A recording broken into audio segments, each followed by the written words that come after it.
Hare Krishna, we welcome everyone for this session today. So we request all to mute yourself.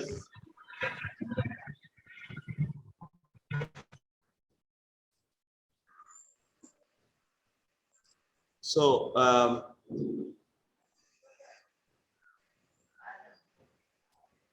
okay. So we shall continue with where we left last week. And there was a question asked by Ritish about who is Guru. So that's what we are going to see in today's session. And like we can see that Soumya Mataji has raised the hand. She want to say something or she has any questions? Soumya Mataji can എന്തെങ്കിലും ചോദ്യം ഉണ്ടോ ചോദിക്കാനായിട്ട്? ഹരേ Krishna.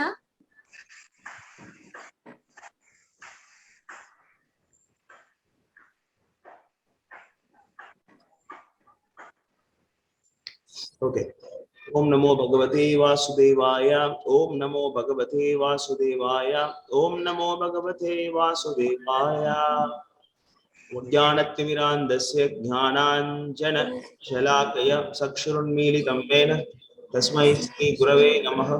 Sri Chaitanya Manopeshtam Sthapitam Yena Bhutale Swayam Rupa Kadamahyam Dadadi Swapadantikam Vandeham Sri Yuta Padakamalam Sri Gurun Vaishnavamscha Sri Rupam Sagrachatam Gurunadan Vidam Tamsajivam Sadvaitam Savadutam Parijana Sagitam Krishna Chaitanya Devam Sri Radha Krishna Padhan Lalita Sri Vishakan Vitam Cha E Krishna Karuna Sindhu Deenabandhu Jagatpate Gopisha Radha Radha Namostade Taptakanjana Gaurangi Radhe Vrindavane Shabanu Sute Devi Pranamami Hari Priye Vancha Kalpatarubhyascha Kripa Sindhubhye Vacha Patitanam Pavanebhyo Vaishnavebhyo Namo Namaha Namo Vishnu Padaya Krishna Preshtaya Bhutale Srimate Bhakti Vedanta Swami Namine Namaste Saraswati Devi Gauravani Pracharine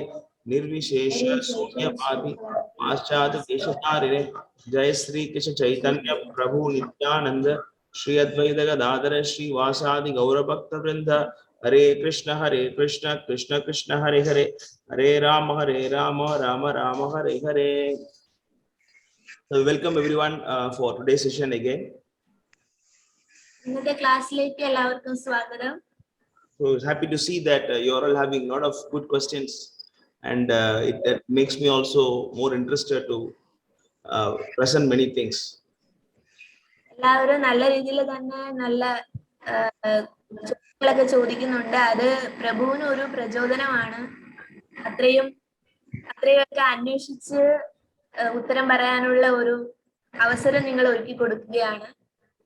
Okay. So today, last week there was can everybody mute your mic except Anandri Mataji? So when you have question, you please.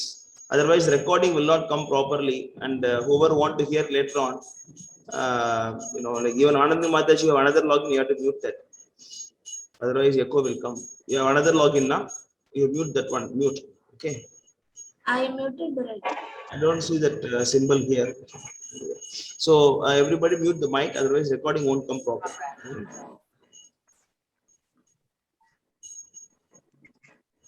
Okay, good. So there was two questions asked by Ritish last week, and one was about the Parabrahman, who is Nirguna Brahman, that is actually impersonal feature of God. And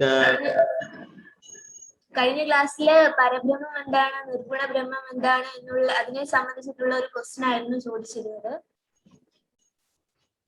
So, and he also asked another question, who is Guru? അപ്പൊ അതിനോടൊപ്പം വന്ന മറ്റൊരു ചോദ്യമാണ് ആരാണ് ഗുരു എന്നുള്ളത്. Yeah, that's what we are going to see today. The important aspect of spiritual life, that is Guru. അപ്പൊ ഇന്നത്തെ ക്ലാസിന്റെ വിഷയം എന്ന് പറയുന്നത് അത് തന്നെയാണ്. ആരാണ് ഗുരു, എന്താണ് ആത്മീയമായിട്ടുള്ള ജീവിതത്തിന്റെ പ്രാധാന്യം, അതൊക്കെയാണ്. The word Guru means someone who is very heavy. That's the meaning of Guru. ഗുരു എന്ന് പറഞ്ഞാല് നല്ല ഹെവി ആയിട്ടുള്ളത് എന്ന് പറഞ്ഞാൽ Okay, heavy means someone who is with very strong explanations or who is actually going to control you. That's the meaning of guru. ഗുരു എന്ന് പറഞ്ഞാല് നല്ല ശക്തിയുള്ള ഒരു മനുഷ്യൻ എന്ന് പറഞ്ഞാൽ നമ്മളെ നിയന്ത്രിക്കാൻ തക്ക കഴിവുകളുള്ള ഒരു വ്യക്തി. അതാണ്. Okay, Vinod has raised the hand. You want to say something? You're not able to hear or? Vinod പ്രഭു എന്തെങ്കിലും പറയാനുണ്ടോ? ഒരു മെസ്സേജ് അയച്ചിരിക്കുന്നു.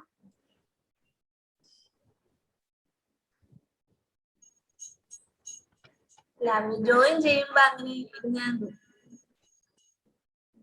questions. Fine. So, Madhuri, I think you can log out from other thing because there is some noise when you speak. You better log off from that another login. So that is the meaning of that actual Sanskrit word meaning guru. And guru is also called as acharya.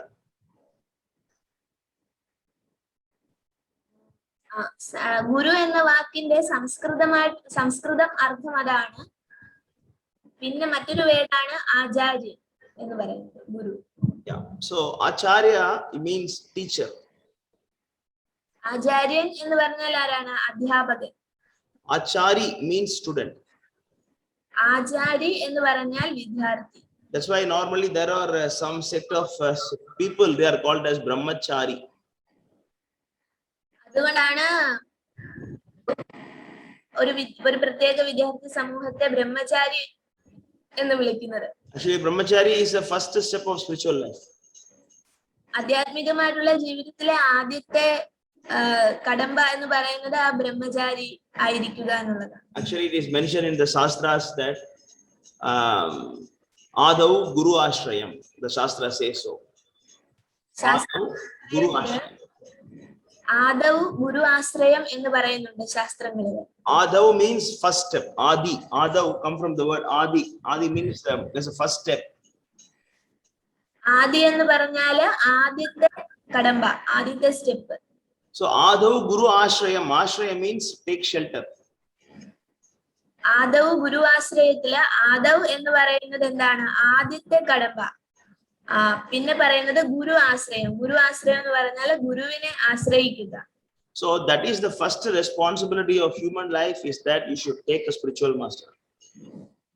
അപ്പോ ഒരു മനുഷ്യനായിട്ട് ജീവിക്കുമ്പോഴുള്ള ആദ്യത്തെ ഒരു responsibility എന്ന് പറയുന്നത് നമ്മളൊരു ഗുരുവിനെ ആശ്രയിക്കുക എന്നുള്ളതാണ്. So but that spiritual master is only for human beings, not for animals. ആത്മീയ ആചാര്യൻ ഇല്ല. ആത്മീയ ആചാര്യൻ ഉള്ളത് അല്ലെങ്കിൽ ഗുരു വേണ്ടത് മനുഷ്യർക്കാണ്. Because only human being can ask questions, I mean like compare things, and he can only ask some inquisitiveness is only possible in human beings. അപ്പോ തന്റെ ഒരു എക്സിസ്റ്റൻസിനെ പറ്റിയിട്ട് ചോദ്യം ചെയ്യുന്നതിനുള്ള ആ ഒരു അന്വേഷണത്വര അത് മനുഷ്യന് മാത്രമേ ഉള്ളൂ. So we always heard a word called samsara, right? Samsara is there in Malayalam, word samsara. സംസാര എന്ന് പറയുന്ന Malayalam meaning of Malayalam samsara is this world. Yeah, samsara means actually again and again and again. That's the meaning of samsara in Sanskrit. സംസാരം എന്ന് പറയുന്ന ആ ഒരു സംസ്കൃത വേർഡിന്റെ meaning വീണ്ടും വീണ്ടും വരിക എന്നുള്ളത്. So cycle, not cycle. So ആ ഒരു ചക്രത്തെയാണ് സംസാരം എന്ന് പറയുന്നത്. So the cycle means a birth, and then actually we grow. There are 6 steps, birth, and then we grow, and then we sustain, and then we produce, and then we deteriorate, and then we die. This is a 6 step in one life. ഒരു ജീവിതത്തിൽ ഒരു ജീവൻ കടന്നു പോകുന്നത് 6 പ്രധാനപ്പെട്ട ഭാഗങ്ങളിലൂടെയാണ്, 6 കടമ്പകളിലൂടെയാണ്. എന്താണ്? ജനനം, പിന്നെ വളർച്ച, പിന്നെ എന്താണ്? Sustenance, just maintain. നിലനിൽപ്പിന് വേണ്ടിയിട്ട് ഉള്ള കാര്യങ്ങൾ ചെയ്യുക. പിന്നെ പ്രത്യുൽപാദനം നടത്തുക. പിന്നീട് ആ ശരീരം നശിക്കുന്ന അവസ്ഥയിലേക്ക് പോകുന്നു. അവസാനം മരണം സംഭവിക്കുന്നു. അങ്ങനെ 6 അവസ്ഥകളിലൂടെയാണ് ഒരു ജീവൻ കടന്നു പോകുന്നത്. But after death, we take birth. ആ മരണശേഷം നമ്മൾ വീണ്ടും ഒരു ജനനത്തിലേക്ക് പോകുന്നു. So you can show Bhagavad-gita chapter 2 verse number 27. 2:27 you can show them. It is mentioned in Bhagavad-gita that jatasya hi dhruvo mrityu. Dhruvam janma mrityuscha. Tasmat apariharyete natvam sochitum bhartasi. It is actually Bhagavad-gita. Krishna is explaining. Jatasya means ja means janma. Jatasya means the one who takes birth. Dhruvo mrityu means at the end anyone who takes birth must die. Dhruvam janma mrityucha, and that anyone who die must take birth again. Tasmat apariharyate natvam sochitum. Sochitum means nothing to worry. Natvam sochitum means nothing to worry in this, because anyone who born going to die, anyone going to die is going to take birth again. Bhagavad Gita അധ്യായം 2 ശ്ലോകം 27 ആണ് നിങ്ങൾ കാണുന്നത്. അതിലെ ആ ശ്ലോകത്തിന്റെ അർത്ഥം ഒന്ന് നോക്കുക. ജനിച്ചവന് മരണം നിശ്ചിതമത്രേ, മരിച്ചവന് ജനനവും. അതിനാൽ തന്റെ അനിവാര്യമായ കർത്തവ്യ നിർവഹണത്തെ പറ്റി നീ വ്യസനിക്കേണ്ടതില്ല. So this is samsara. So we born and then we grow and then we maintain and then we produce and then we deteriorate and die, again born, again, it's going on these 6 stages, sometime as animals, sometime as humans, sometime as devatas, sometime as asuras. It's always going on this cycle. അപ്പൊ ഈ ജന്മമരണ ചക്രം എന്ന് പറയുന്നത് നമ്മുടെ ജീവൻ ഇങ്ങനെ ചില സമയത്ത് മനുഷ്യ ശരീരത്തിലായിരിക്കാം, ചില സമയത്ത് ജന്തു ശരീരത്തിലായിരിക്കാം, ചിലപ്പോ ദേവതകളായിരിക്കാം, ചിലപ്പോ അസുരന്മാരായിരിക്കാം. എന്നിരുന്നാലും ഏത് ശരീരത്തിലാണെങ്കിലും ഈ ഒരു ജനന മരണ ചക്രം ഇങ്ങനെ തുടർന്നുകൊണ്ടേയിരിക്കുകയാണ്. Understand? That is what actually that samsara means. It's always it's going on. That's why this. But human being, anyone who has got a human being, he can stop this cycle. മനുഷ്യ ശരീരത്തിലുള്ള ആത്മാവിന് ഉള്ള പ്രത്യേകത എന്ന് പറഞ്ഞാൽ ഈ ജനന മരണ ചക്രത്തെ നിർത്തലാക്കാൻ സാധിക്കും എന്നുള്ളതാണ്. That's why whoever take a human birth, they have to go to a guru and ask questions that how to stop this birth and death cycle. അപ്പോ മനുഷ്യനായിട്ടൊരു പിറവി കിട്ടുമ്പോ, മനുഷ്യനായിട്ടൊരു ജന്മം കിട്ടുമ്പോ അതിന്റെ ഉദ്ദേശം എന്ന് പറയുന്നത് ഒരു ശരിയായ ഗുരുവിനെ കണ്ടെത്തുക. എങ്ങനെയാണ് എനിക്ക് ജനന മരണ ചക്രത്തിൽ നിന്ന് മോചനം ലഭിക്കാൻ സാധിക്കുക എന്നുള്ള ചോദ്യം ഗുരുവിനോട് ചോദിക്കുക. But normally, we have a wrong understanding that spiritual life is for having a good life, material life. Normally, we have misunderstanding. We go to God, we go to some demigods or Krishna also. Sometimes we go to Guru Ayyappan and then we ask for what? Give me a good wife, good children, give that, give this. We are asking so many things. Janam dehi, vidya dehi. We ask all material opulence either to God or demigods or to powerful personalities. നമുക്കൊരു തെറ്റിദ്ധാരണയുണ്ട്. ആത്മീയ ജീവിതം എന്ന് പറയുന്നത് നമ്മളുടെ ഇന്ദ്രിയ തൃപ്തിക്ക് വേണ്ടിയിട്ടുള്ള കാര്യങ്ങൾ ചെയ്യുന്ന, അല്ലെങ്കിൽ ഭൗതിക ജീവിതം കൂടുതൽ മെച്ചപ്പെടുത്താൻ വേണ്ടിയിട്ട് നമ്മളെ സഹായിക്കുന്നതാണ് ആത്മീയ ജീവിതം എന്നൊരു തെറ്റിദ്ധാരണയുണ്ട്. നമ്മളിപ്പോ ഗുരുവായൂരപ്പന്റെ അടുത്തായെങ്കിലും മറ്റ് ദേവതകളുടെ അടുത്തൊക്കെ ആണെങ്കിലും അമ്പലത്തിൽ പോയിട്ട് പ്രാർത്ഥിക്കുന്നത് എന്താണ്? എനിക്ക് നല്ല ഭൗതികമായിട്ടുള്ള ജീവിത സാഹചര്യങ്ങൾ എനിക്ക് മെച്ചപ്പെടുത്തി തരണമേ എന്നാണ് പ്രാർത്ഥിക്കാറുള്ളത്. Yeah, but of course nothing wrong, nothing wrong in asking the father for food and clothes. You can always go to your father and ask, give me food, give me clothes. Nothing wrong in asking. But it is not required. The father will automatically supply whatever required by the child.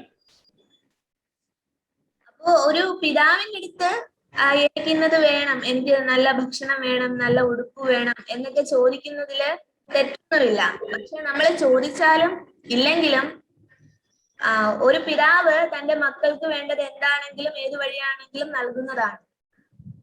In India, many people are converting to other religion, right? They're becoming Christians and Muslims. That is very, especially in Kerala, it is more, right? The conversion is more, right? നമ്മുടെ ഇന്ത്യയില് നോക്കുകയാണെങ്കിൽ ഒരുപാട് പേർക്ക് നമ്മളുടെ മതം മാറ്റാൻ സാധിക്കുന്നുണ്ട്. ക്രിസ്ത്യാനികൾക്ക് എല്ലാവരും ക്രിസ്ത്യൻസിലോട്ടൊക്കെ കൺവേർട്ട് ആകുന്നുണ്ട്, മതം മാറുന്നുണ്ട്. അത് ഏറ്റവും കൂടുതലുള്ളത് എവിടെയാണ്? നമ്മുടെ കേരളത്തിൽ തന്നെയാണ്. Of course, in everywhere, even Tamil Nadu also it is increasing, but of course, Kerala it is more now. But wherever it is, the point is, they are converting from one religion to another religion by stating that they got some better life by going to different God. That's their reason, argument. ഇപ്പം നമ്മുടെ തമിഴ്നാട്ടിൽ അത് നടക്കുന്നുണ്ടെങ്കിൽ കൂടി നമുക്ക് മൊത്തത്തിൽ നോക്കുമ്പോൾ കേരളത്തിലാണ് ഈ മതപരിവർത്തനം കൂടുതലായിട്ട് നടക്കുന്നത്. അപ്പൊ അവിടെ ഉള്ള ഒരു ഓഫർ എന്താണെന്ന് വെച്ചാല്, അവരെങ്ങനെയാണ് ഈ മതം മാറ്റുന്നത് എന്ന് വെച്ചാല്, നിങ്ങൾക്ക് നിങ്ങളുടെ ഭൗതികമായിട്ടുള്ള ജീവിതം മെച്ചപ്പെടുത്താൻ വേണ്ടിയിട്ട് നിങ്ങൾ ആ ദൈവത്തെ മാറ്റിയൊന്ന് ആരാധിച്ചു നോക്കൂ എന്നാണ് അവർ പറയുന്നത്. അങ്ങനെയാണ് അവര് മതം മാറ്റുന്ന ഒരു രീതി. There is a beach, there is a beach, and the beach is enjoyed by a Christian and Muslim and a Hindu, and they are all praying to their own God, thinking that everybody has different God. But actually, it's only one God who created the beach. That the same God is maintaining that waves does not convert to tsunami. And then we think that actually my God is different, your God is different, and we are converting from one religion to another religion. ശരിക്കും പറഞ്ഞാല് ഇപ്പൊ ഒരു ഉദാഹരണം പറയുകയാണെങ്കിൽ, ഒരു ബീച്ചിൽ പോയിട്ട് നമ്മള് ആസ്വദിക്കുന്നു, ഒഴിവുവേളകൾ ആസ്വദിക്കുന്നു. അവിടെ ഒരു ഹിന്ദു വരാം, ഒരു ക്രിസ്ത്യൻ വരാം, ഒരു മുസ്ലിം വരാം. പക്ഷെ അവരവിടെ ഇരുന്നിട്ട് സ്വന്തം മതങ്ങളെ പറ്റി, സ്വന്തം ദൈവത്തെ വാഴ്ത്തുന്നു. അതേ ബീച്ചിൽ തന്നെ ഒരു സുനാമി അടിച്ചിട്ട് 3 പേരും ഒരുപോലെ അനുഭവിക്കുന്നു, അല്ലെങ്കിൽ ദുഃഖങ്ങൾ അനുഭവിക്കുകയാണെങ്കിൽ ഒരു സുനാമി വന്നാൽ എല്ലാവർക്കും ഒരുപോലെയാണ് ദുഃഖം വരുന്നത്. അതുപോലെ അവിടെ പോയിരുന്ന് ആസ്വദിക്കാനും സാധിക്കുന്നു എന്ന് പറഞ്ഞാൽ ആ ബീച്ച് എന്ന് പറയുന്നത് ഒരേ ദൈവത്തിന്റെ സൃഷ്ടിയാണ് എന്നുള്ളത് നമ്മൾ മനസ്സിലാക്കുന്നില്ല. Yeah, but what I was saying that the same God is making sure that that wave does not become tsunami. That's what I said. That one God, the one God who is worshipped by Hindu, Christian, Muslim, he is making sure that wave does not become tsunami. നമ്മൾ ആ 3 പേര് അവിടെ നിന്ന് 3 തരത്തില് ദൈവത്തെ പറ്റിയിട്ട് പറഞ്ഞ് വഴക്കിടുന്നു എങ്കിൽ കൂടിയും ആ ഒരേ ദൈവം, അവരെല്ലാം പറയുന്ന ആ ഒരേ ദൈവം ആ കുഞ്ഞു തിരമാലകളെ വലിയ സുനാമി ആക്കാതെ നിർത്തിയിട്ട് അവിടെ ഉള്ളവരെ സംരക്ഷിക്കാൻ ശ്രമിക്കുന്നുണ്ട്. But we convert from one religion to another religion, or one philosophy to another philosophy. Even among the Hindus also, we say I am Shaivite and you are Vaishnavite. I am different philosophy you are talking, right? And we all think it's all different. We think like that. നമ്മുടെ ഹിന്ദു സമൂഹത്തിൽ തന്നെ ആണെങ്കിൽ ഞാൻ ശൈവനാണ്, ഞാൻ വൈഷ്ണവനാണ്, അങ്ങനെ പറഞ്ഞിട്ടാണെങ്കിൽ തന്നെയും പല philosophy നമ്മൾ പറയുന്നുണ്ടെങ്കിൽ കൂടിയും നമ്മളെല്ലാം പറയുന്നത് ഒരേ ദൈവത്തെ പറ്റിയിട്ട് തന്നെയാണ്. Actually, you can change your views from one tattva to another tattva, nothing wrong. But the reason for changing should not be based on material comforts or material happiness or distress. ഭൗതികമായിട്ടുള്ള ആ ഒരു എന്താണ് ദുഃഖങ്ങളിൽ നിന്നോ അല്ലെങ്കിൽ സുഖത്തിന് വേണ്ടിയിട്ടോ, ദുഃഖങ്ങളിൽ നിന്ന് രക്ഷപ്പെടാനോ അല്ലെങ്കിൽ സുഖത്തിന് വേണ്ടിയിട്ടോ ആയിരിക്കരുത്. നമുക്ക് നമ്മുടെ തത്വങ്ങളെ മാറ്റാം, പക്ഷെ അതൊരിക്കലും ഭൗതിക ജീവിതം മെച്ചപ്പെടുത്തുന്നതിന് വേണ്ടി ആകരുത്. Because the moment you go to the jail, you have to suffer, and you also should get food and everything, shelter and comfortable, everything there, because you went to the jail because of your sinful activities. And similarly, whoever born here, we born because of our karma. Because of karma, sometimes we are happy, sometimes we are sad. ഒരു ജയിലിൽ ഒരു കുറ്റവാളി പോയാല് അവിടെ ആ ജയിലിൽ നമുക്ക് എന്ത് ലഭിക്കും? ഭക്ഷണവും വസ്ത്രവും എല്ലാം ലഭിക്കുന്നുണ്ട്. പക്ഷെ ആ ജയിലിൽ ആക്കപ്പെടുന്നത് എന്തുകൊണ്ടാണ്? നമ്മളുടെ പാപപ്രവൃത്തി മൂലമാണ്.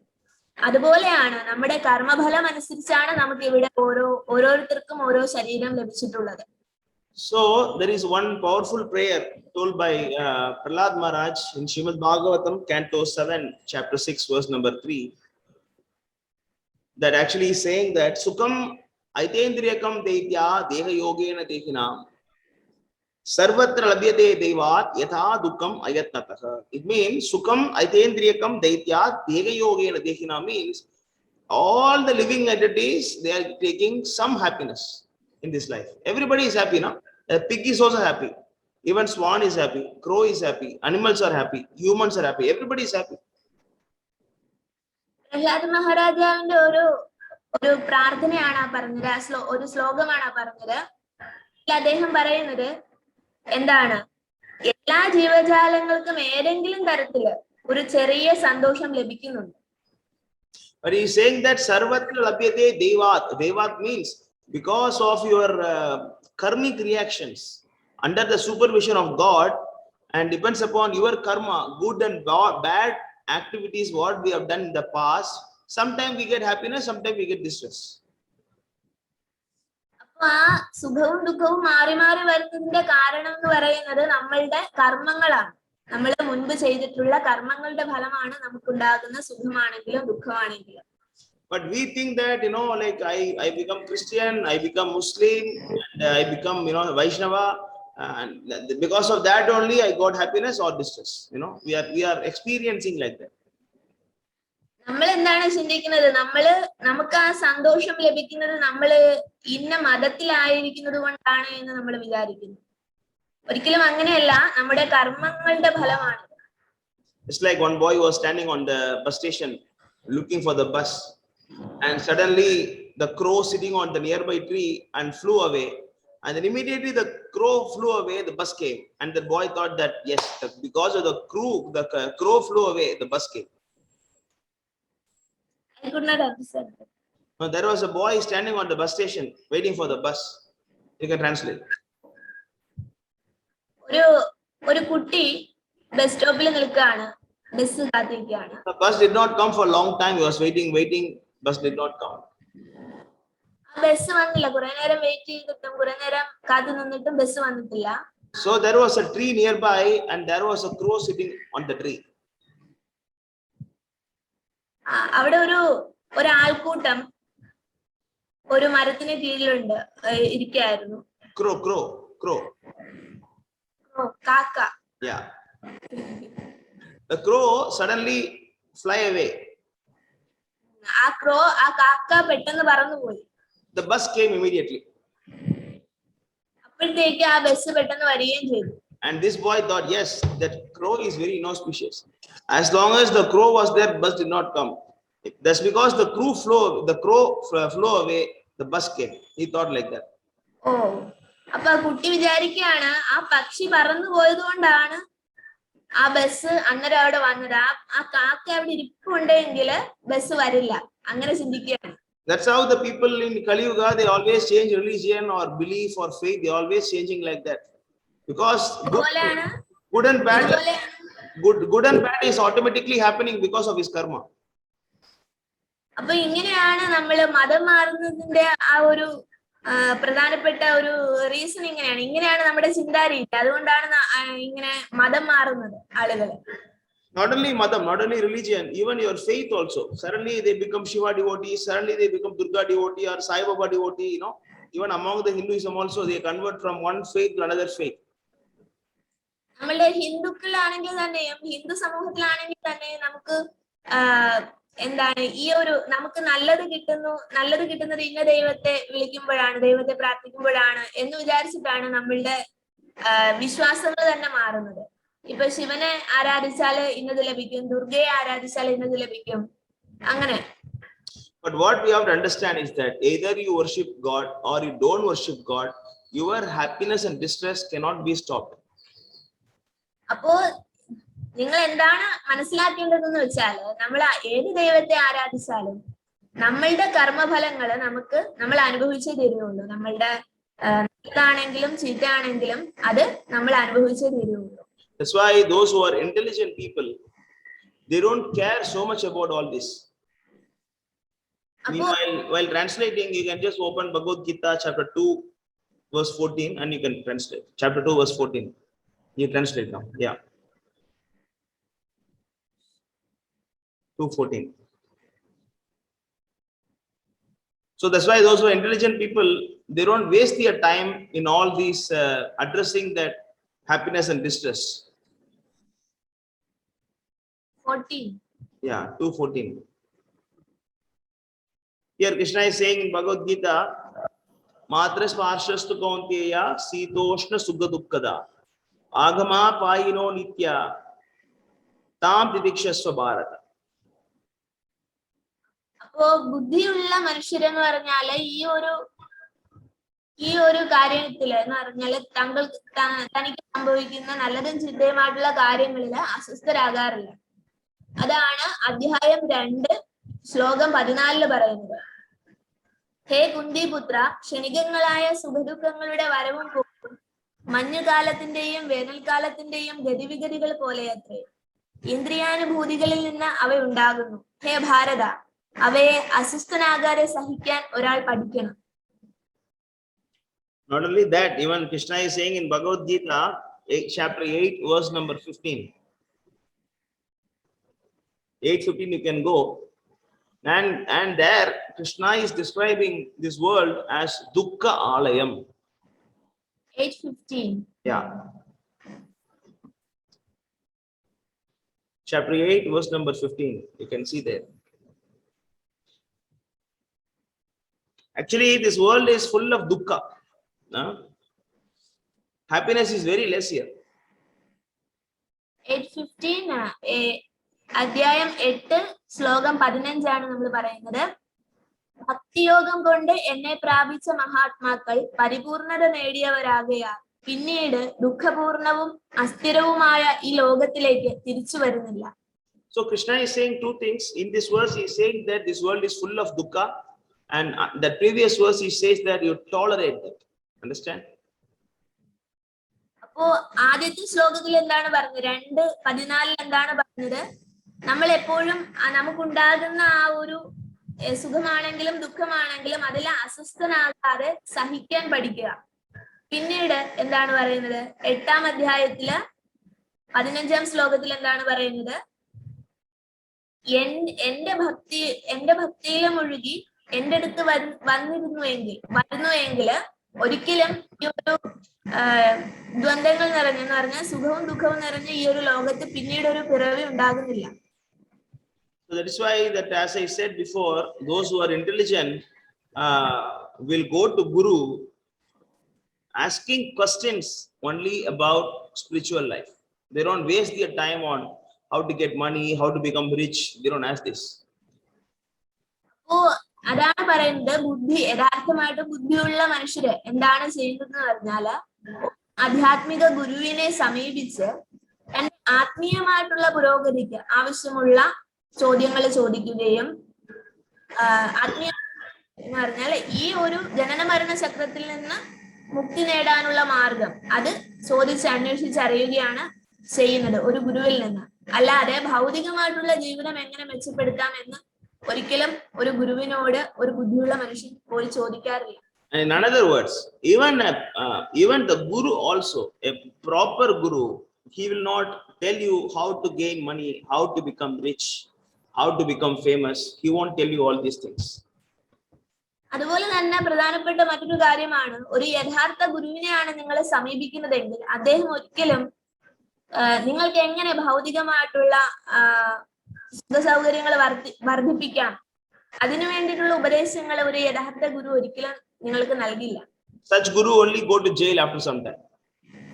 അങ്ങനെയുള്ള ഗുരുക്കന്മാർക്ക് എന്താണ് സംഭവിക്കുന്നതെന്ന് പറഞ്ഞാല് കുറച്ചുനാൾ കഴിയുമ്പോൾ ജയിലിൽ പോകുന്നത് കാണാം. Normally the gurus, they accumulate wealth, and then they will tell you that if I go to that guru I become rich. All these kind of things will happen. Thus they cheat the people, and one day the truth come to that light and they go to jail. അങ്ങനെയുള്ള ഗുരുക്കന്മാർക്ക് എന്താണ് സംഭവിക്കുന്നത്? അവര് ഇങ്ങനെ ആളുകളെ പറ്റിച്ച് ഒരുപാട് പണം ഉണ്ടാക്കിയിട്ട് അവസാനം അവരുടെ കർമ്മഫലം അനുസരിച്ച് അവരേതെങ്കിലും ഒരു തരത്തില് പിടിക്കപ്പെടുമ്പോ ജയിൽ ശിക്ഷ അനുഭവിക്കുന്നു. That is why the Shastra says Adau Guru Ashrayam. At the beginning of your life you must go to the spiritual master. അതാണ് നമ്മുടെ ശാസ്ത്രങ്ങൾ നമ്മളെ ഉപദേശിക്കുന്നത്.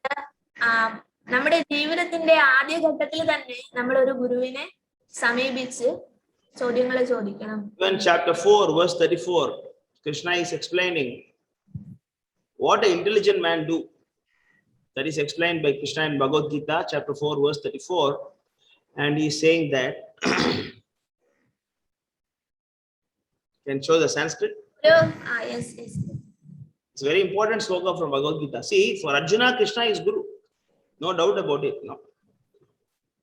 He is a spiritual master. But for us, you cannot say Krishna is my spiritual master.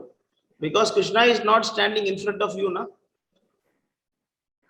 നമുക്കൊരിക്കലും ഇവിടെ അർജുനന് ഗുരു ആരാകുകയാണ്, കൃഷ്ണനാവുകയാണ്. എന്നാൽ നമുക്ക് മുന്നിൽ കൃഷ്ണൻ അങ്ങനെ ഇല്ല. അപ്പൊ നമ്മുടെ മുന്നില് വരുന്നത് ആരിലൂടെയാണ്? ഗുരുവിലൂടെയാണ്. ഈ ശ്ലോകം പറയുന്നത് അതാണ്. Because Krishna is standing within. ശ്ലോകം He is within yourself. Krishna is within yourself. No doubt about it. But thing is that we don't see because of our anarthas, but dirty things, we don't see Krishna. So we have to go to someone who represents Krishna. Okay. അപ്പൊ നമ്മുടെ ഉള്ളിൽ തന്നെ ഭഗവാൻ ഉണ്ട്. പക്ഷെ നമുക്ക് ആ ഭഗവാനെ അറിയാൻ സാധിക്കുന്നില്ല. അപ്പോ നമുക്ക് ആ ഭഗവാനെ, കൃഷ്ണനെ കാണിച്ചു തരുന്ന അതാണ് ഗുരു. ഈ ശ്ലോകം അതാണ് പറയുന്നത്. അധ്യായം 4 ശ്ലോകം 34. ഒരു ആധ്യാത്മിക ഗുരുവിനെ സമീപിച്ച് സത്യത്തെ കുറിച്ച് അറിയാൻ ശ്രമിക്കണം. അദ്ദേഹത്തെ സേവിക്കുക. അദ്ദേഹത്തിൽ നിന്ന് വിനയപൂർവ്വം ചോദിച്ചറിയുക. ആത്മസാക്ഷാത്കാരം ലഭിച്ച ഒരാൾ സത്യം കണ്ടറിഞ്ഞിരിക്കുകയാൽ അദ്ദേഹത്തിന് ജ്ഞാനോപദേശം ചെയ്യാൻ കഴിവുണ്ട്. So here Krishna is telling for all of us. Even though Krishna, for Arjuna, no problem. He is Guru. He is explaining. But in generally he is saying that Tatviti pranipatena pariprashnena sevaya upadeshandide jnanam jnaninas tattvadarshinaha. Tattvadarshina is very important word. Tattvadarshina means, Tattva means the truth. Darshina means the one, darshan, seeing. Darshana means the one who knows the truth. ഇവിടെ ഈ ശ്ലോകത്തിൽ നിങ്ങൾക്ക് കാണാം തത്വദർശന എന്ന് പറയുന്ന ഒരു വേടുണ്ട്. തത്വദർശന, ആ വേടിന്, ആ വാക്കിനൊരു പ്രാധാന്യമുണ്ട്. എന്താണെന്ന് പറഞ്ഞാല് നമ്മള് പോകുന്ന ആ ഗുരു സത്യത്തെ കണ്ടറിഞ്ഞിരിക്കുന്ന ഒരു വ്യക്തിയായിരിക്കണം. സത്യത്തെ കണ്ടറിഞ്ഞിരിക്കുന്ന വ്യക്തിയായിരിക്കണം. അതാണ് തത്വദർശന. So in this world, the God is the only Satyam.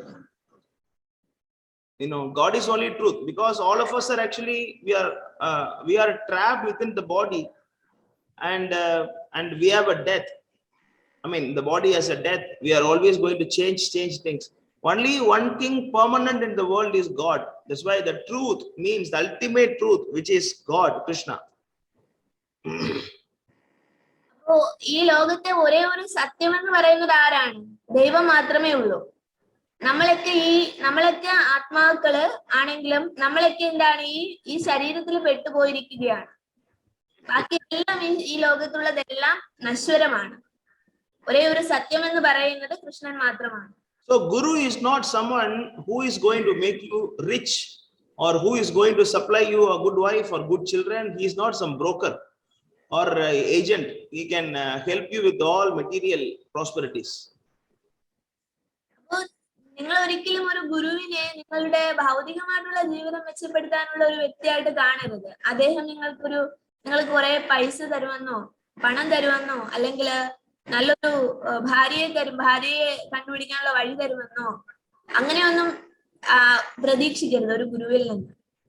So the real Guru is the one who has seen the truth. It means the one who knows Krishna as God.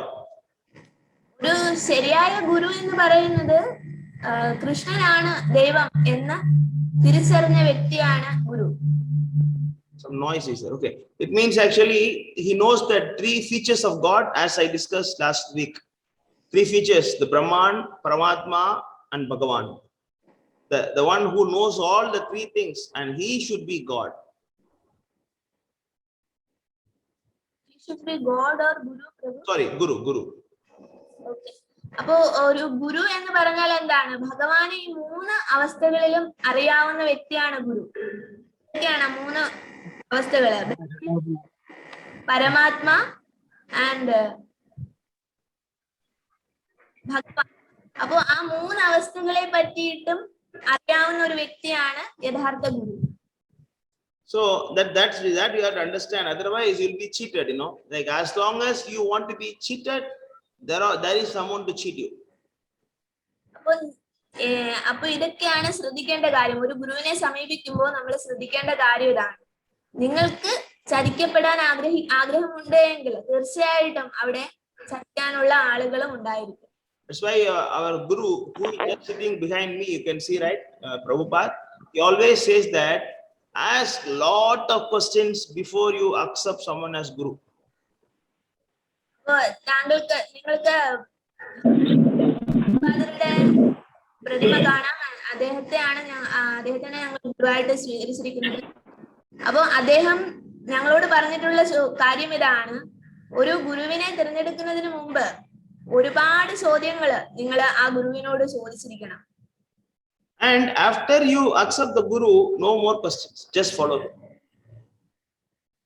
ആ ഗുരു ശരിയാണ് എന്ന് അറിഞ്ഞ് ആ ഗുരുവിനെ സ്വീകരിച്ചതിന് ശേഷം പിന്നീട് ചോദ്യങ്ങൾ ചോദിക്കാൻ പാടില്ല. ഗുരു പറയുന്നത് എന്താണോ അത് അതേപടി, ഗുരുവിന്റെ നിർദ്ദേശം എന്താണോ അത് അതേപടി സ്വീകരിക്കുക. Because if you surrender to some nonsense guru, you will go to hell. You cannot go to God. Krishna. അപ്പോ നിങ്ങളെ ഏതെങ്കിലും ഒരു വഞ്ചിക്കുന്ന ഏതെങ്കിലും ഗുരുക്കന്മാരുടെ കീഴിലാണ് നിങ്ങൾ അഭയം പ്രാപിക്കുന്നത് എങ്കിൽ നിങ്ങളുടെ മരണശേഷം നരകത്തിലേക്കായിരിക്കും. And after you accept such a powerful, qualified guru, don't ask questions, just blindly follow him, because you are in Ajnana and he is in Jnana. Just take complete shelter of him. എന്താണ് ആ ഗുരു ശരിയാണ് എന്ന് തിരിച്ചറിഞ്ഞതിന് ശേഷം ഗുരുവിനോട് ചോദ്യങ്ങൾ ചോദിക്കരുത് എന്ന് പറയുന്നതിന്റെ കാരണം എന്താണ്? അദ്ദേഹം ജ്ഞാനത്തിൽ പരിപൂർണനാണ്. പക്ഷെ അദ്ദേഹത്തെ ഗുരുവാണ് എന്ന് നമ്മൾ തിരിച്ചറിഞ്ഞു കഴിഞ്ഞിട്ട് അദ്ദേഹത്തെ ചോദ്യം ചെയ്യാനുള്ള ജ്ഞാനം നമുക്കില്ല. നമ്മൾ അന്ധകാരത്തിലാണ്, നമ്മൾ അജ്ഞാനത്തിലാണ്. അപ്പോ ആ പൂർണ്ണ ജ്ഞാനത്തിലുള്ള ഗുരു എന്തു പറയുന്നു അത് അതേപടി സ്വീകരിക്കുക. അത് മാത്രമേ നമുക്ക് പിന്നീട് ചെയ്യാനുള്ളൂ. So after you find such a qualified guru, you have to do 3 things. അപ്പോ ഒരു ശരിയായ ഗുരുവിനെ നിങ്ങൾ കണ്ടുപിടിച്ചു കഴിഞ്ഞാൽ പിന്നെ ചെയ്യേണ്ടത് 3 കാര്യങ്ങളാണ്. First thing is pranipatena. ഒന്നാമത്തെ കാര്യമാണ് പ്രണിപാതേന. What is the meaning of that in Malayalam? In the sloka you can see pranipatena. You can highlight and show. പ്രണിപാതേന. Word to word. Here, next one. Tatviti pranipatena. പ്രണിപാതേന. ദണ്ഡ നമസ്കാരം കൊണ്ടു. Pranipatena means you approach this person. I think you are highlighting Tatviti, right? Next one is pranipatena. No, first one is pranipatena. Okay, anyway, they are putting like that. Okay. Yeah, yes, so, approaching by. First thing is we have to approach. You have to approach means you have to go to the guru. The first step. ആദ്യത്തേത് ആധ്യാത്മിക ഗുരുവിനെ സമീപിക്കുക. അതാണ് പ്രണിപാതേന. And next thing is you might ask pariprashna. അടുത്തതാണ് പരിപ്രശ്നേന. Prashna means ask question, right? Even Malayalam same word I think so. Prashna means question, right? പ്രശ്ന എന്ന് പറഞ്ഞാൽ താഴ്മയോടെ ചോദിച്ചറിയുക. Pariprashna. So first thing is you approach him, and second thing is ask questions submissively, not to challenge him or something like that, but in that mood of learning. അപ്പോ നമുക്ക് താഴ്മയോടെയാണ് ചോദിച്ചറിയേണ്ടത്. അദ്ദേഹത്തെ വെല്ലുവിളിക്കുന്ന രീതിയിലായിരിക്കരുത് പിന്നീടുള്ള ചോദ്യങ്ങൾ. And if you're going to a guru who is qualified and you want to teach him, that is actually a foolish thing. Now you go to school and then try to teach the teacher, and the teacher has no problem. You know, the student will lose things.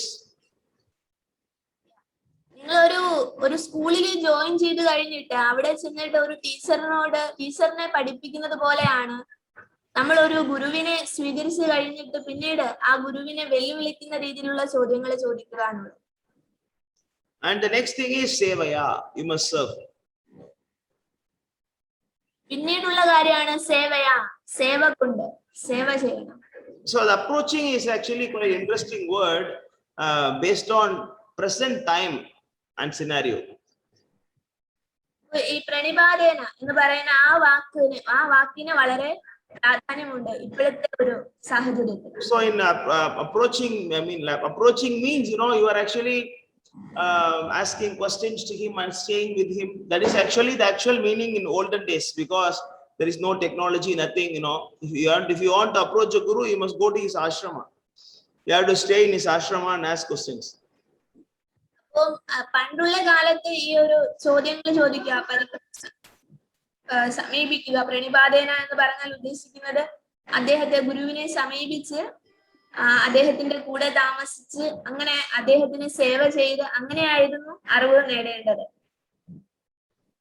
But actually in Kali Yuga, in the present age, it is different, because we have a printing facility and we have internet facility, and we can just open your phone and you can read Bhagavad-gita, Bhagavatam, even video, audio, everything is possible. ഇപ്പോഴത്തെ കാലം എന്ന് പറയുന്നത് പണ്ടത്തെ പോലെ അല്ല, നമുക്ക് ഏത് വഴിയിലും അറിവ് കിട്ടുന്നതാണ്. നമുക്കിപ്പോ നമ്മുടെ മൊബൈലിൽ കൂടി തന്നെയും ഭഗവത്ഗീത കേൾക്കാം, അല്ലെങ്കിൽ വായിച്ചറിയാം. പുസ്തകങ്ങളും അവൈലബിൾ ആണ്, പുസ്തകങ്ങളെല്ലാം PDF രൂപത്തിലേക്ക് കിട്ടുന്നതാണ്. It's like if you want to hear from Prabhupada, you can just go to YouTube and type Prabhupada lectures. You can directly hear from Prabhupada.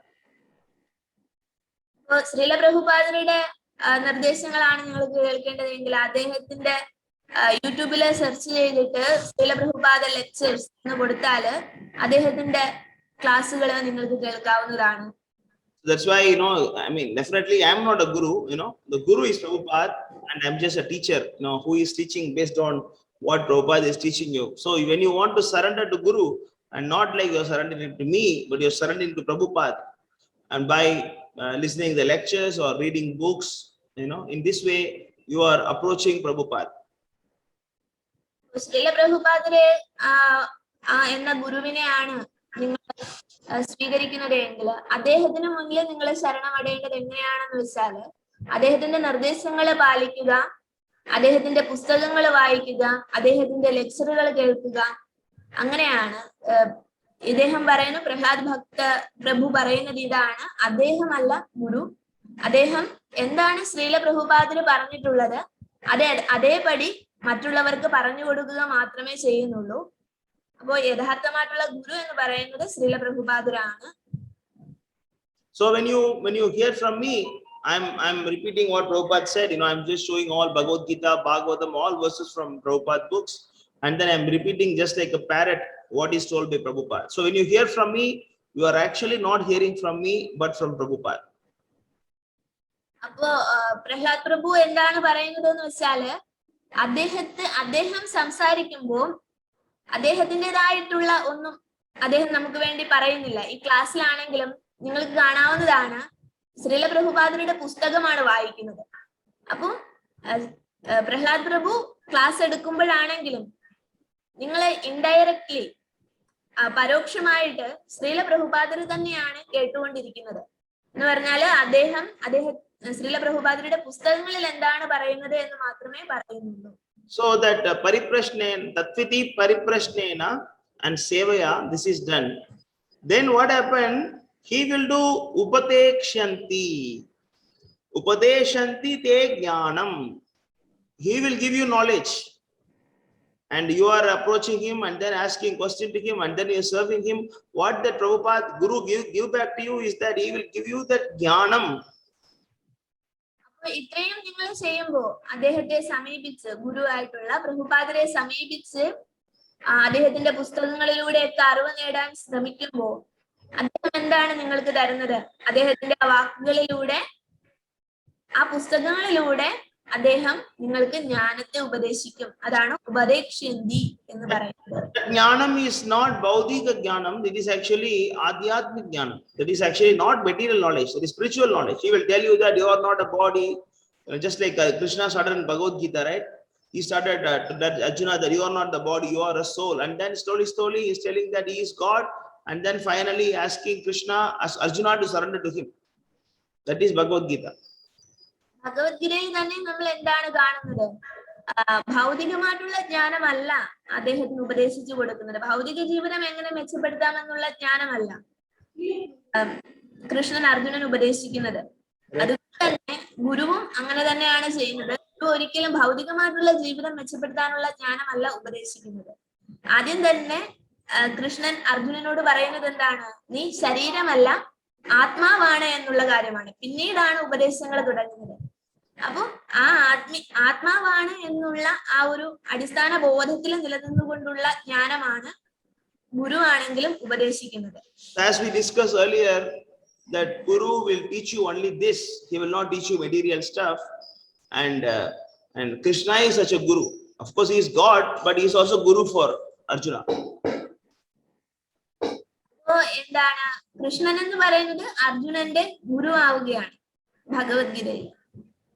The same message is actually, even though the Guru appear in different time, the message is spoken by the Guru is same. Either it is Madhvacharya or Ramanujacharya, even Narada, Brahma, Prabhupada, and all the acharyas, they all speak the same message. That is, Bhagavan is Krishna, and then we have to surrender to him. Even great Sankaracharya, he said that Bhajagovindam, Bhajagovindam, Bhajagovindam, Modamati. മറ്റ് ആചാര്യന്മാരുടെ വാക്കുകളൊക്കെ നമ്മൾ കേൾക്കുകയാണെങ്കിൽ തന്നെയും അതെല്ലാം ഈ ഒരു കൃഷ്ണൻ അർജുനന് കൊടുത്ത അതേ ഉപദേശങ്ങൾ തന്നെയാണ്. പല പല ആചാര്യന്മാരുടെ പേരുകളിലൂടെയാണ്, അല്ല പല പല ആചാര്യന്മാരുടെ രൂപത്തില് വന്നിട്ടുള്ളവരാണെങ്കിലും പറഞ്ഞിട്ടുള്ളത്. പ്രഭുപാദരാണെങ്കിലും ശങ്കരാചാര്യരാണെങ്കിലും മാധവാചാര്യരാണെങ്കിലും അങ്ങനെ ഏത് ആചാര്യന്മാരാണെങ്കിലും അവരിലെല്ലാം ഒരു സമാനത നമുക്ക് കാണാൻ സാധിക്കും. But the only difference is that they will present the truth based on the time, space, and circumstances. അങ്ങനെയുള്ള ആചാര്യന്മാർക്കുള്ള ഒരു വ്യത്യാസം എന്താണെന്ന് വെച്ചാല് അവര് ആ ഒരു ജ്ഞാനത്തെ അവതരിപ്പിക്കുന്നത് ആ ഓരോ കാലഘട്ടത്തിന് യോജിച്ച തരത്തിലായിരിക്കും.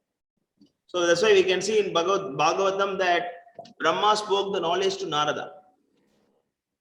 ഭാഗവതത്തില് നമ്മൾ എന്താണ് ആദ്യം കാണുന്നത്? ആ ഒരു ജ്ഞാനത്തെ, ആധ്യാത്മിക ജ്ഞാനത്തെ ബ്രഹ്മാവ് നാരദന് ഉപദേശിക്കുന്നതായിട്ടാണ് കാണുന്നത്. But you cannot exactly follow what is spoken by Brahma to Narada in this age. It is not possible to exactly carry out what is told by Brahma. പക്ഷെ ആ ഒരു അറിവ് ബ്രഹ്മാവ് നാരദനോട് എന്തൊക്കെ നിർദ്ദേശങ്ങളാണോ കൊടുത്തത് അതെല്ലാം നമുക്ക് ഈ കാലഘട്ടത്തിൽ ഫോളോ ചെയ്യുക, പിന്തുടരുക സാധ്യമല്ല. So the same message what is told by Brahma to Narada is told by Prabhupada in this age, considering the time, space, and circumstances. ബ്രഹ്മാവ് നാരദന് കൊടുത്ത അതേ ഉപദേശം ഈ കാലഘട്ടത്തിന് അനുയോജ്യമായിട്ടുള്ള രീതിയിൽ ശ്രീല പ്രഭുപാദര് നമുക്ക് തന്നിരിക്കുകയാണ്. For example, Haridas Thakura, a pure devotee of Krishna, 550 years back, he appeared in Gaudadesha, it's nearby Kolkata, that area. He appeared. ഏകദേശം 550 വർഷങ്ങൾക്ക് മുമ്പ് ഹരിദാസ് താക്കൂർ എന്ന് പറയുന്ന ഒരു കൃഷ്ണ ഭക്തൻ ജീവിച്ചിരുന്നു. Where was Prabhu? The place? Near Kolkata, near Kolkata, that area he was there. He was living in Jagannath Puri. He was living in Jagannath Puri later on. Jagannath Puri. അദ്ദേഹം പിന്നീട് Jagannath പുരിയില് ജീവിക്കുകയായിരുന്നു. So he was chanting almost 20 hours every day. Hare Krishna, Krishna Krishna, Hare Hare, Hare Rama, Rama Rama, Hare Hare. 192 rounds he was chanting every day. 198 ജപമാല, 192, 192. 192 മാല അദ്ദേഹം ജപം ചെയ്യുമായിരുന്നു. എന്ന് പറഞ്ഞാൽ 192 × 108 അത്രയും തവണ ഹരേ കൃഷ്ണ മഹാമന്ത്രം ഹരിദാസ് താക്കൂർ ജപിക്കുമായിരുന്നു. ഏകദേശം 20 മണിക്കൂറാണ് ഒരു ദിവസം അദ്ദേഹം ജപം ചെയ്തിരുന്നത്. So other 4 hours he spent for his eating, sleeping, cooking, and everything for other reasons. Only 4 hours he keep for himself. ഒരു ദിവസത്തിലെ 4 മണിക്കൂർ മാത്രമാണ് അദ്ദേഹത്തിന്റെ ശാരീരികമായിട്ടുള്ള ആവശ്യങ്ങൾക്ക് വേണ്ടിയിട്ട് അദ്ദേഹം ചിലവഴിച്ചിരുന്നത്.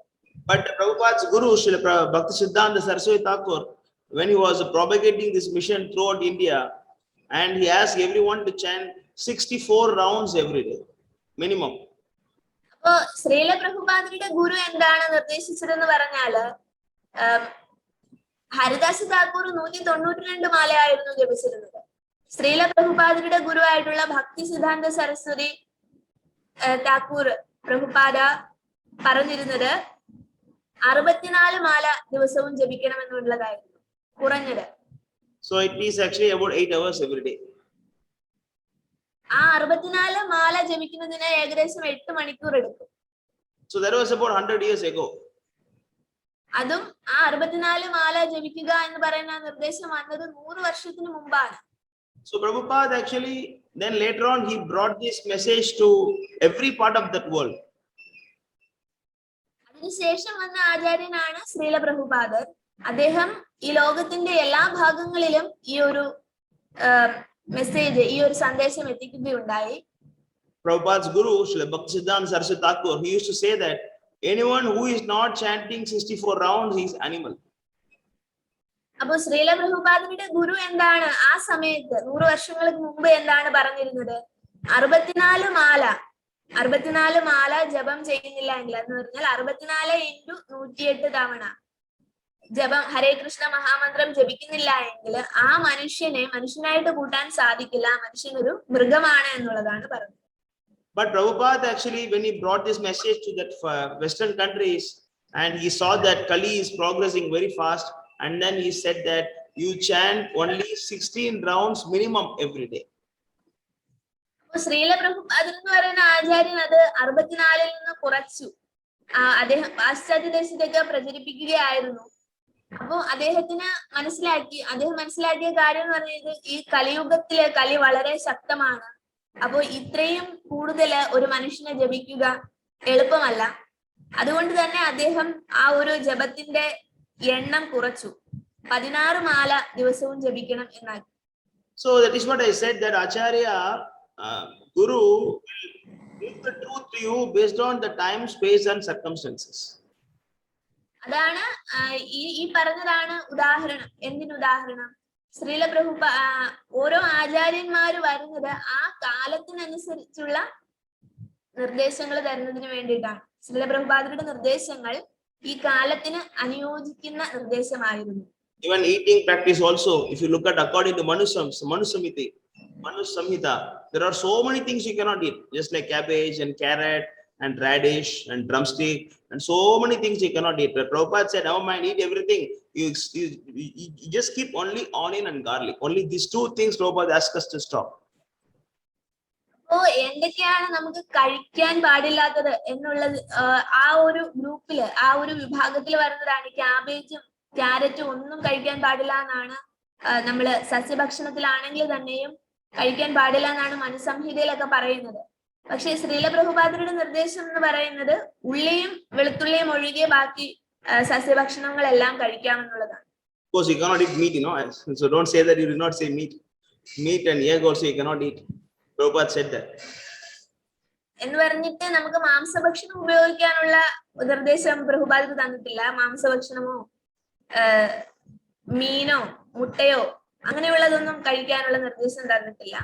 So what is the point is that the same knowledge which is spoken to Narada by Brahma, the same thing which is spoken by Sukadeva to Parikshit, the same thing that is spoken by Chaitanya to Haridas Thakur, and the same thing spoken Bhakti Siddhanta and Prabhupada and Ramanuja, Madhvacharya, everything is same. Only thing is that they will tell the truth based on the time, space and circumstances. അപ്പോ എന്താണ് ഇവിടെ കാണുന്നത്? ബ്രഹ്മാവ് നാരദരോട് പറഞ്ഞ അതേ സന്ദേശം ചൈതന്യ മഹാപ്രഭു ഹരിദാസ് ഠാക്കൂറിനോട് പറഞ്ഞു. അതുപോലെ തന്നെ ശ്രീല പ്രഭുപാദനാണെങ്കിലും ഭക്തി സിദ്ധാന്ത സരസ്വതി പ്രഭു ആണെങ്കിലും എല്ലാവരും പറയുന്നത് ഒരേ മെസ്സേജ്, ഒരേ സന്ദേശമാണ്.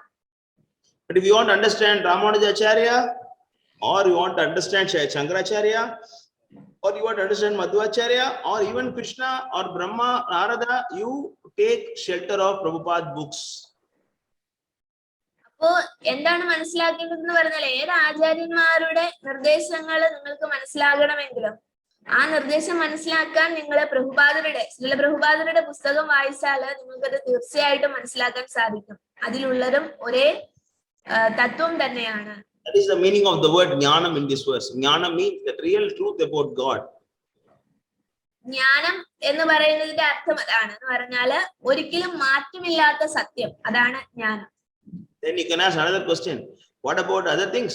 If I know only about God, how to live in this world, I also should know other things now. You can ask question like. അപ്പോൾ നിങ്ങൾക്കൊരു ചോദ്യം ഉണ്ടാകാം, ദൈവത്തെ പറ്റി മാത്രം ചിന്തിച്ചാൽ എനിക്ക് മറ്റു കാര്യങ്ങള്, അത്യാവശ്യമുള്ള കാര്യങ്ങൾ എങ്ങനെയാണ് എനിക്ക് നടത്തുക എന്നുള്ളത്. There's a sloka that yasmin vijñātam sarvam vijñātam evam bhavati. It means anyone who knows Krishna, he knows everything. Because Krishna is everything. If you know Krishna, you know everything, right? നിങ്ങൾക്ക് വേറെ ജ്ഞാനങ്ങൾ നേടണം അങ്ങനെയൊക്കെയുള്ള ആഗ്രഹം ഉണ്ടെങ്കിൽ ഇവിടെ ഒരു ശ്ലോകം പറയുകയാണ്. ആ ശ്ലോകപ്രകാരം ഇതാണ് പറയുന്നത്, നിങ്ങൾ കൃഷ്ണനെ അറിഞ്ഞു കഴിഞ്ഞാൽ ഈ ലോകത്തുള്ള സർവ്വജ്ഞാനങ്ങളും നിങ്ങൾക്ക് ലഭിക്കും എന്നുള്ളതാണ്.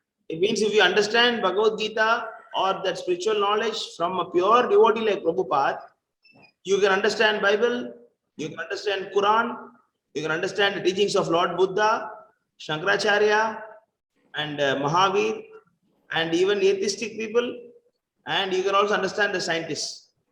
Everything you can understand if you understand from a pure devotee. ഒരു ശുദ്ധ ഭക്തനായിട്ടുള്ള ശ്രീല പ്രഭുപാദരെ പോലെയുള്ള ഒരു വ്യക്തിയുടെ പുസ്തകം വായിക്കുമ്പോൾ തന്നെ നിങ്ങൾക്ക് എന്താണ് ഒരു ശാസ്ത്രജ്ഞനിൽ നിന്ന് മനസ്സിലാക്കേണ്ട കാര്യം എന്താണ്, അല്ലെങ്കിൽ ശങ്കരാചാര്യരിൽ നിന്ന് മനസ്സിലാക്കേണ്ട കാര്യം എന്താണ്, അല്ലെങ്കിൽ ശ്രീബുദ്ധനിൽ നിന്ന് മനസ്സിലാക്കേണ്ട കാര്യം എന്താണ്, ക്രിസ്തുവിൽ നിന്ന് മനസ്സിലാക്കേണ്ട കാര്യം എന്താണ്, ഒരു ഖുറാനിലുള്ളത് എന്താണ്, അങ്ങനെ ഏത് വിജ്ഞാന ശാഖയിലുള്ള കാര്യങ്ങളും നിങ്ങൾക്ക് മനസ്സിലാക്കണമെങ്കിൽ ശ്രീല പ്രഭുപാദരുടെ പുസ്തകങ്ങൾ വായിച്ചാൽ മാത്രം മതി. That is the thing, that's why in present age, everybody think that I am different, you are different, you are different, you are different, Christians think that, Hindus are different and Muslims are different, Hindus think that Christian Muslims are different. Everybody think that all different. But when you go to a pure devotee, you will see that everything is same. ഈ ഒരു വ്യത്യസ്തത നമ്മളെല്ലാവരും ചിന്തിക്കുകയാണ്, ഓരോരോ വിഭാഗങ്ങളെല്ലാം വ്യത്യസ്തമാണെന്ന് ചിന്തിക്കുകയാണ്. പക്ഷെ നിങ്ങൾക്കൊരു ശുദ്ധ ഭക്തനെ സമീപിക്കാനുള്ള അവസരം ലഭിക്കുകയാണെങ്കിൽ നിങ്ങൾ മനസ്സിലാക്കുന്ന കാര്യമാണ്, എല്ലാത്തിലും ഉള്ളത് ഒരേ ജ്ഞാനമാണ്, എല്ലാത്തിലും ഉള്ളത് ഒരു സത്യത്തെ പറ്റിയിട്ടുള്ള ശരിയായ ജ്ഞാനം മാത്രമാണ് എന്നുള്ളത്. Hare Krishna devotees in any part of the world, they don't convert from one religion to another religion. They don't become Hindu, they don't become Christian, they don't become Muslim. They will be as they are, but simply they will chant Hare Krishna by keeping Krishna in center of their life. They won't convert religions. നമ്മൾ ഈ ഹരേ കൃഷ്ണ പ്രസ്ഥാനത്തിൽ ലോകത്തിന്റെ പല ഭാഗത്തു നിന്നുള്ള ഭക്തന്മാരാണുള്ളത്. അവരെല്ലാം മുസ്ലിങ്ങളുണ്ട്, ക്രിസ്ത്യാനികളുണ്ട്, ഹിന്ദുക്കളുണ്ട്. പക്ഷെ അവര് നമ്മള് റിലീജിയൻ മാറ്റുകയല്ല, അവരൊക്കെ അവരായിട്ട് തന്നെ നിലനിൽക്കുകയാണ്. അതോടൊപ്പം കൃഷ്ണനാണ് എല്ലാത്തിന്റെയും ലക്ഷ്യസ്ഥാനം എന്ന് മനസ്സിലാക്കിയിട്ട് ഭഗവാന്റെ നാമം ജപിക്കുന്നു എന്ന് മാത്രമേ ഉള്ളൂ. That is what explained in the next verse 35. You can go to next verse 35. This is what explained in next sloka. What will happen if you get the knowledge from a pure devotee? Today in this verse we are seeing, right, 34. When you approach a pure devotee and he will give you the real knowledge, right? What will happen if you get the knowledge? Go to 35. അപ്പൊ ഈ ശ്ലോകം 34 നമ്മളൊരു കാര്യം പറഞ്ഞു, ആധ്യാത്മിക ഗുരുവിനെ സമീപിച്ച് സത്യത്തെ കുറിച്ച് അറിയാൻ ശ്രമിക്കണം. അപ്പോ എങ്ങനെയാണ് നമുക്ക് ആ ജ്ഞാനം ലഭിക്കുക എന്നുള്ളത് അടുത്ത ശ്ലോകം 35 പറയുന്നതാണ്.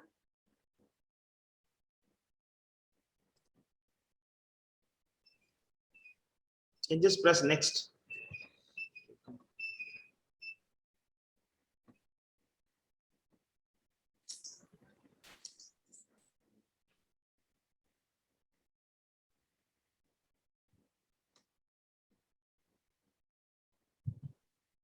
So there you can see that yajñātva na punar moham evam yasyasi pandava yena bhutani aseshani drikshyasi atmani athomayi. What happened? Yeah, you can show 35. Yes.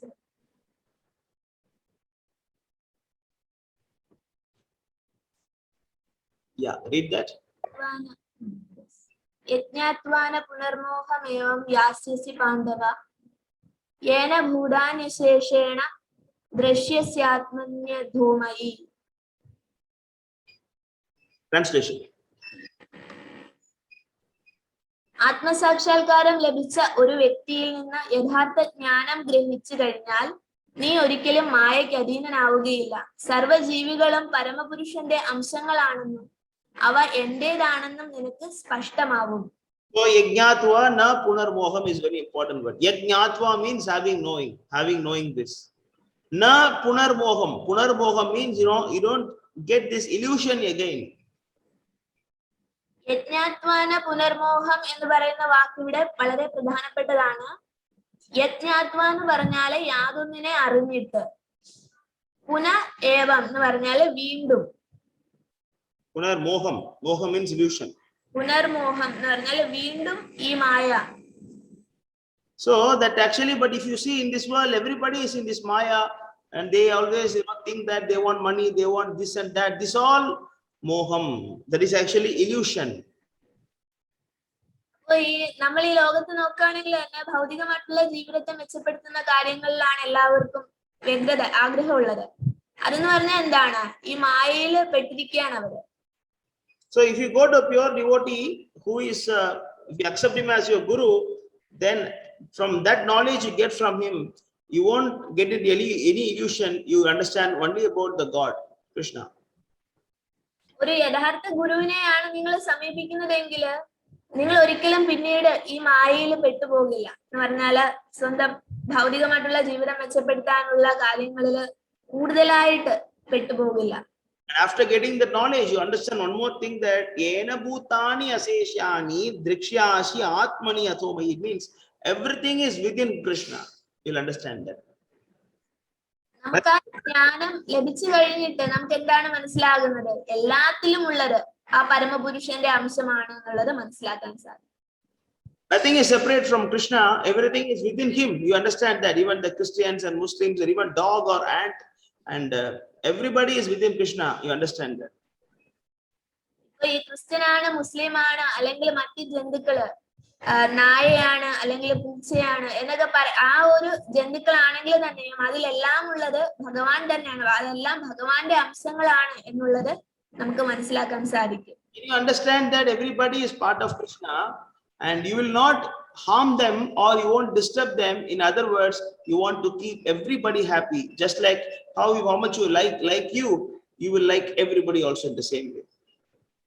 അപ്പോ ആ ഒരു ജ്ഞാനത്തിലേക്ക് നിങ്ങൾ വരുമ്പോ മറ്റുള്ള മനുഷ്യരെ എന്ന് മാത്രമല്ല, മറ്റുള്ള ജന്തുക്കളെ ആണെങ്കിലും സസ്യങ്ങളെ ആണെങ്കിലും ഒക്കെ അതെല്ലാം ഭഗവാന്റെ അംശങ്ങളാണെന്ന് കണ്ടിട്ട് നമുക്കൊരിക്കലും അതിനെ ദ്രോഹിക്കാനോ അല്ലെങ്കിൽ അതിനെ ഏതെങ്കിലും തരത്തിൽ മറ്റുള്ളവയെ ഏതെങ്കിലും തരത്തിൽ ശല്യപ്പെടുത്താനോ ഒന്നും നമുക്ക് തോന്നില്ല. നമ്മളെ പോലെ തന്നെ മറ്റുള്ള എല്ലാത്തിനെയും സ്നേഹിക്കാനുള്ള ഒരു അവബോധം നമുക്കുണ്ടാകും.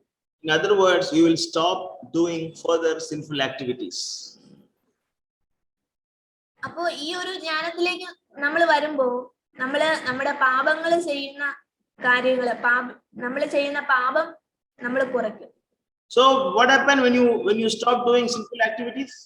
Do you know what happened?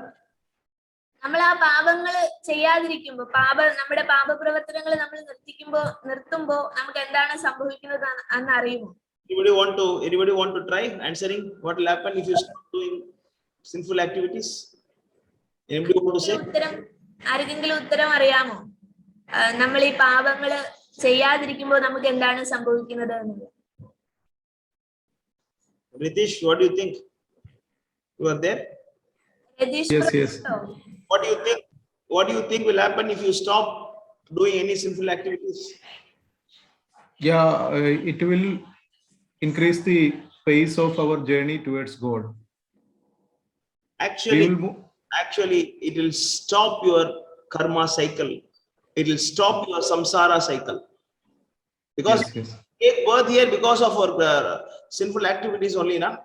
When you stop doing sinful activities, then you will not take birth again.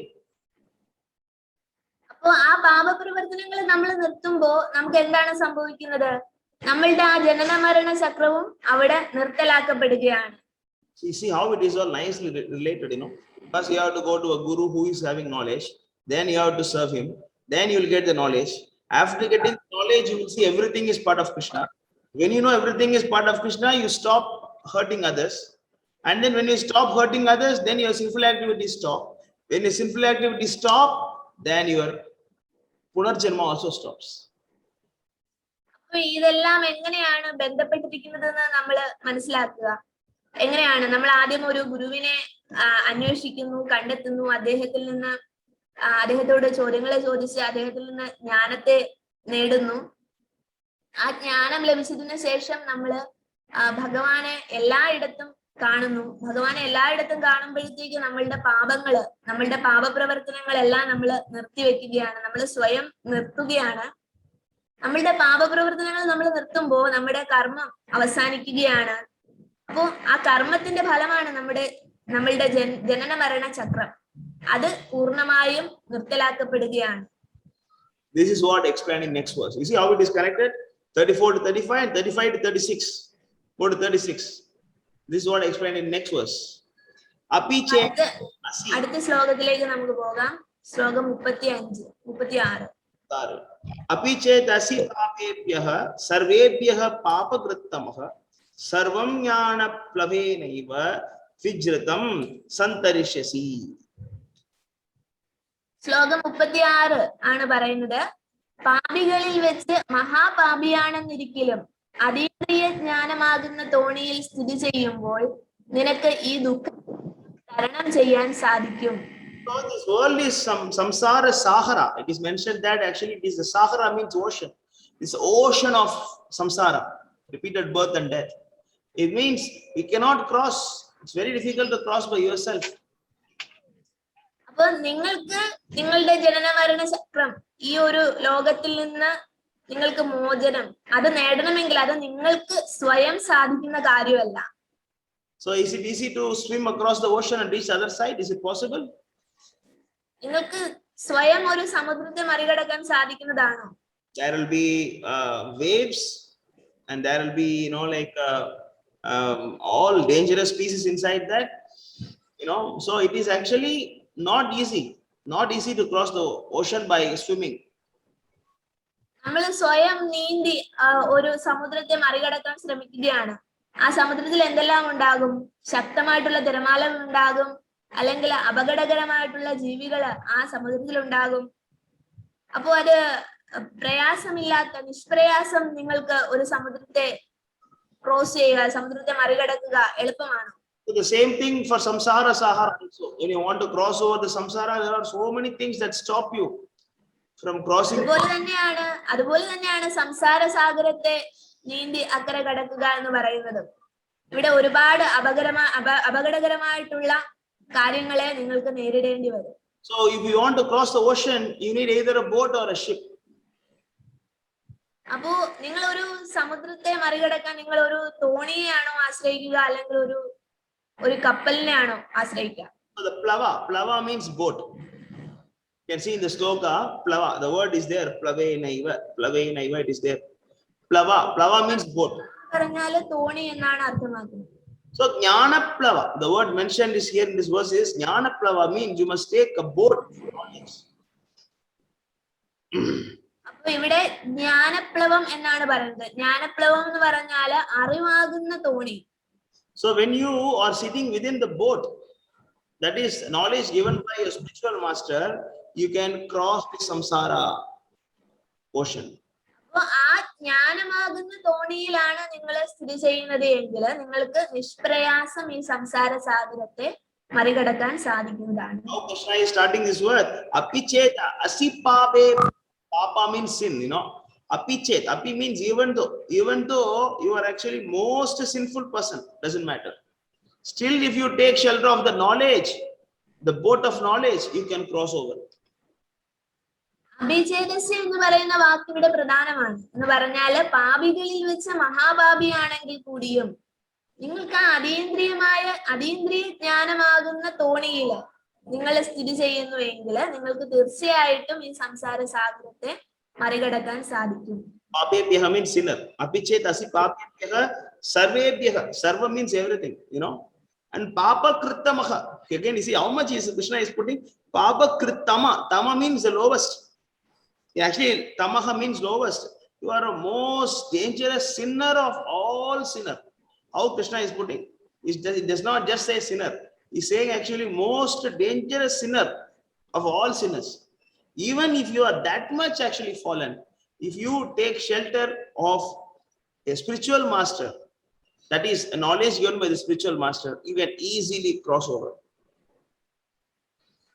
ഇവിടെ എന്താണ് പറയുന്നത്? സർവേഭ്യ പാപകൃത്തമ. സർവേഭ്യ എന്ന് പറഞ്ഞാല് എല്ലാ പാപികളെ എല്ലാത്തിനേക്കാളും പാപകൃത്തമ എന്ന് പറഞ്ഞാല് പാപി വെറും പാപിയല്ല, മഹാപാപിയാണെങ്കിൽ കൂടിയും, പാപികളിൽ വെച്ച് മഹാപാപിയാണെങ്കിൽ കൂടിയും ഗുരുവിൽ നിന്നുള്ള ആ ജ്ഞാനമാകുന്ന തോണിയിൽ സ്ഥിതി ചെയ്യുകയാണ് എങ്കിൽ നിങ്ങൾക്ക് മോചനം ലഭിക്കും. Today what we covered is that actually Guru is not for giving material benefits. That's the first thing we discussed. ഇന്നത്തെ ക്ലാസ്സിൽ നമ്മൾ ആദ്യം പറഞ്ഞത് എന്താണ്? ഗുരു എന്തിനു വേണ്ടിയിട്ടുള്ളതാണ്? ഗുരു നമ്മുടെ ഭൗതിക ജീവിതം മെച്ചപ്പെടുത്താൻ വേണ്ടി ഉപദേശങ്ങൾ തരുന്ന വ്യക്തിയല്ല ഗുരു. So Guru will only tell you who is God. That is the qualification of Guru. അപ്പോ ഗുരുവിനെ നമ്മൾ മനസ്സിലാക്കേണ്ട കാര്യം എന്ന് പറഞ്ഞാല് ഗുരുവിനെ എങ്ങനെ മനസ്സിലാക്കാം? ഗുരു എപ്പോഴും നമുക്ക് ദൈവത്തെ പറ്റി മാത്രമേ പറഞ്ഞു തരികയുള്ളൂ. Prabhupada always says that Guru is only one. Guru cannot be two Gurus. There can be only one Guru. അപ്പോ പ്രഭുപാദർ എപ്പോഴും പറയുന്ന കാര്യമാണ് ഗുരു എന്ന് പറയുന്നത് എപ്പോഴും ഒരു ഗുരുവേ ഉള്ളൂ. That's what we discussed also. That Guru is common because either you take from Ramanuja, Madhva, Brahma, Narada, Prabhupada, doesn't matter. The knowledge is same. ഗുരു എന്ന് പറഞ്ഞാൽ ഉദ്ദേശിക്കുന്നത് ജ്ഞാനമാണ്. ആ രാമാനുജാചാര്യരെ എടുക്കുകയാണെങ്കിലും, മാധവാചാര്യരെ എടുക്കുകയാണെങ്കിലും, ശങ്കരാചാര്യരെ എടുക്കുകയാണെങ്കിലും, അതിലെടുക്കുകയാണെങ്കിലും അവരെല്ലാം പറഞ്ഞ ജ്ഞാനം, അതാണ് ഗുരു. ആ ഗുരു എന്ന് പറയുന്നത് എപ്പോഴും ഒന്ന് തന്നെയാണ്. But if a Guru is speaking different message and he is not Guru. അപ്പൊ ആ ഒരു ശരിയായ ജ്ഞാനത്തിൽ നിന്നും വ്യതിചലിച്ച് മറ്റൊരു ഉപദേശം തരുന്ന വ്യക്തി, അങ്ങനെയുള്ള വ്യക്തി ഒരിക്കലും ഗുരുവല്ല. So that's what we saw, and then we saw that how to approach that Guru, and the qualification of Guru is that he should have known who is God. അപ്പോ അതാണ് നമ്മൾ ചർച്ച ചെയ്തത്, നമ്മൾ പറഞ്ഞത്.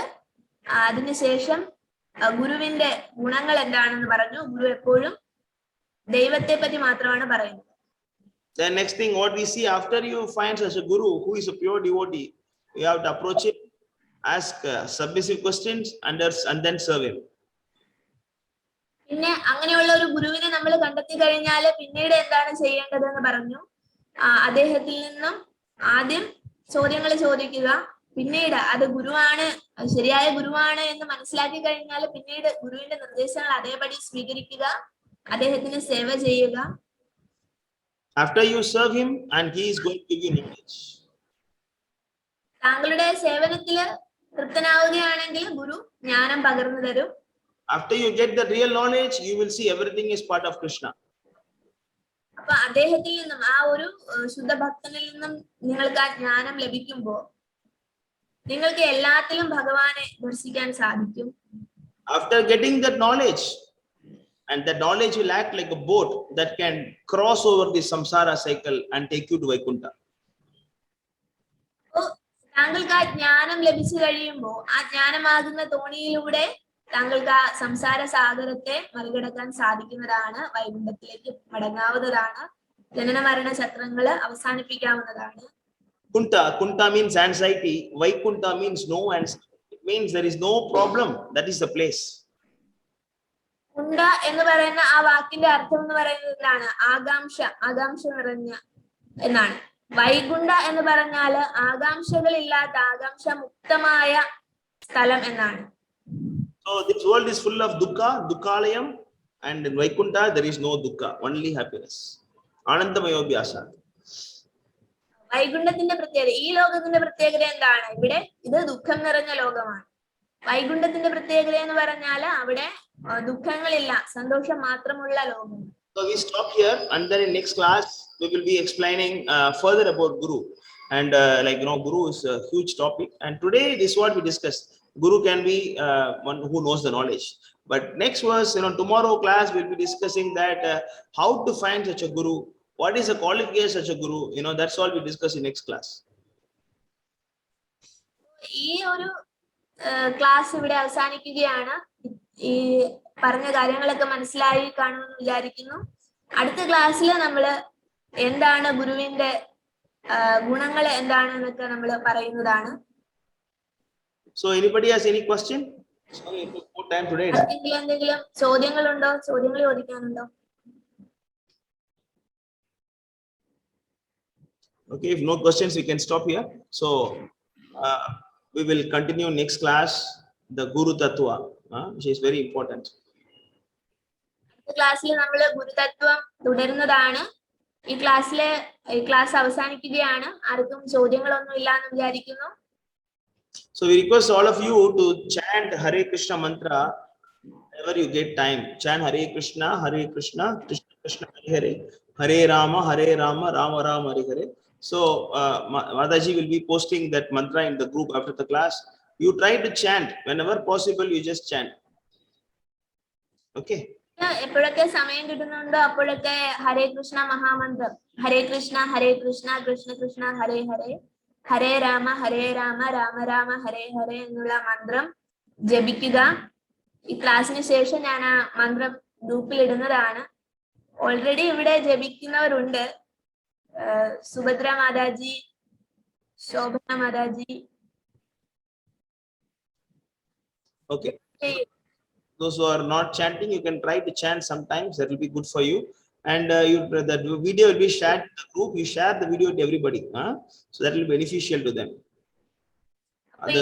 ഈ ഒരു ക്ലാസിന്റെ റെക്കോർഡഡ് ആയിട്ടുള്ള ഇത് യൂട്യൂബിൽ അപ്ലോഡ് ചെയ്യുന്നതാണ്. എല്ലാവരും സബ്സ്ക്രൈബ് ചെയ്യുക. അതോടൊപ്പം ആ വീഡിയോ എല്ലാവർക്കും സുഹൃത്തുക്കൾക്കൊക്കെ ഷെയർ ചെയ്യുക.